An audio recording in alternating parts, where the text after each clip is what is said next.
Dr. Mark Hyman's 10-day detox diet, the Quicksilver Push Catch Protocol, all the cleanses with nuts, seeds, charcoal, and zeolite. I tried them all, and I felt worse every single time.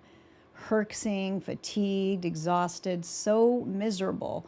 And I would cheat. I ate chocolate, I ate gluten just to survive. I see this with clients too. They spend thousands of dollars on these advanced detox protocols and they crash their systems. Here's what I finally learned. Detox does not work if your body does not have a strong foundation. You have to build the foundation first. You have to nourish before you can release. If you have long COVID, MCAS, or weird mystery symptoms, and you've tried detoxing and you felt worse, this video is for you. I'm going to walk you through the exact order to build a strong foundation before you detox. This can help you avoid the crashes, the flare-ups, and the misery. Hello and welcome. I'm Carrie Bailey, your functional nutritionist, and I help you figure out why you feel terrible when doctors can't. I connect the dots that others miss. All right, let's jump into it. First, I want you to understand what is happening inside your cells when you try to detox. Detox is not about binders or fancy supplements. Your cells need two basic things in place before they can let go of toxins. They need water inside the cell, and they need minerals inside the cell, especially potassium. So here's the key. When you are under chronic stress, your mineral balance changes. Potassium starts leaking out of the cell, sodium stays outside the cell, and your body dumps potassium through your urine. And over time, your cells lose potassium. You become potassium deficient. So then your cells can't bring in glucose, they can't hydrate, and they can't flush out waste. So if you jump into detoxing, your body tries to push toxins out, but the exit doors are not even open. And that's why you feel worse. And this is why the order matters. So let's build the foundation first. There are 10 steps that you need to follow before you even try to detoxify your body. Step 1, hydrate the right way. Hydration is not just about getting 8 cups of water a day. Your cells need water from food. And one of the best ways to hydrate your cells is to steam your vegetables instead of roasting or sauteing them. Steaming helps maintain their water content and mineral levels. Stress dumps potassium. So without potassium in the cell, your cells don't hold the hydration. They stay thirsty. So before any cleanse, you need to rebuild your minerals. And this is what opens the exit doors.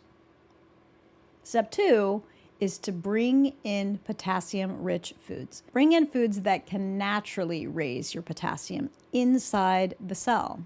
Think about bananas, coconut water, potatoes, sweet potatoes, winter squash like butternut, acorn, kabocha, melons like watermelon, cantaloupe, or honeydew, mangoes, avocados. These are the foods that help your cells hydrate and start moving out waste. Step 3, electrolytes from whole food sources.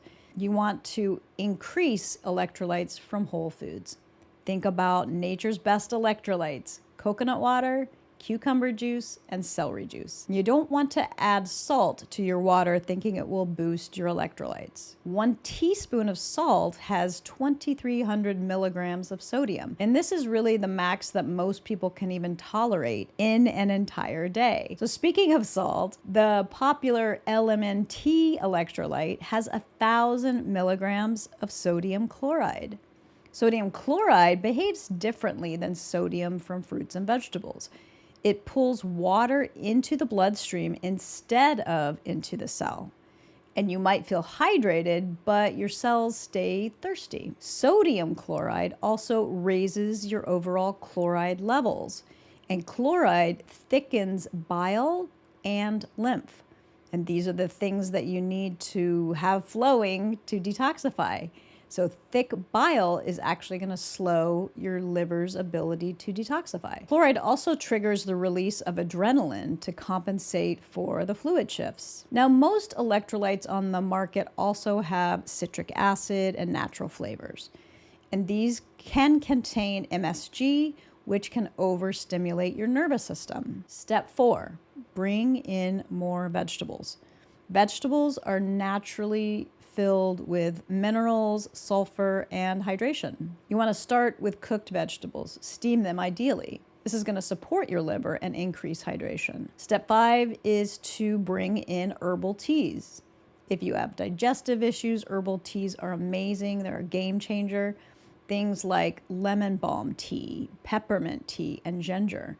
And they can soothe the gut and support the nervous system. Step 6 is to eliminate processed foods. That should probably be number 1, but I know that it's hard to release these sometimes. And this is where most people block their detox. You want to remove gluten, dairy, seed oils, eggs, high-fat meats like pork and lamb, and high-mercury fish like tuna. These foods are going to slow your bile, they're going to strain the liver, and they're going to make detox harder. Step 7, you want to bring in supportive supplements. Not detox supplements, but supportive supplements. So once you have the food foundation, you want to add key supplements. These include B12. I like a sublingual methylcobalamin and adenosylcobalamin combination. Zinc picolinate or zinc sulfate to support your immune system.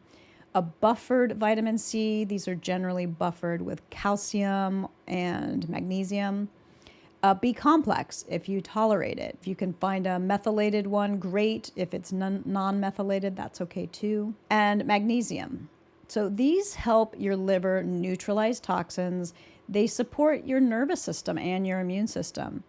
And they can calm symptoms like anxiety, brain fog, tingling, fatigue, and dizziness, which can actually get worse when you're doing a detox because everything gets kicked up. And so it's better to have things in place to help those symptoms before you start detoxing. And when you start detoxing, your body releases stored toxins. They move into your bloodstream before they can leave through your stool, urine, sweat, or your breath. And this can make symptoms temporarily worse. It's just a temporary thing, and you just want to make sure that it's manageable. And the immune system needs support during this stage because, again, kicking up dust, you're kicking up things that your immune system is going to react to.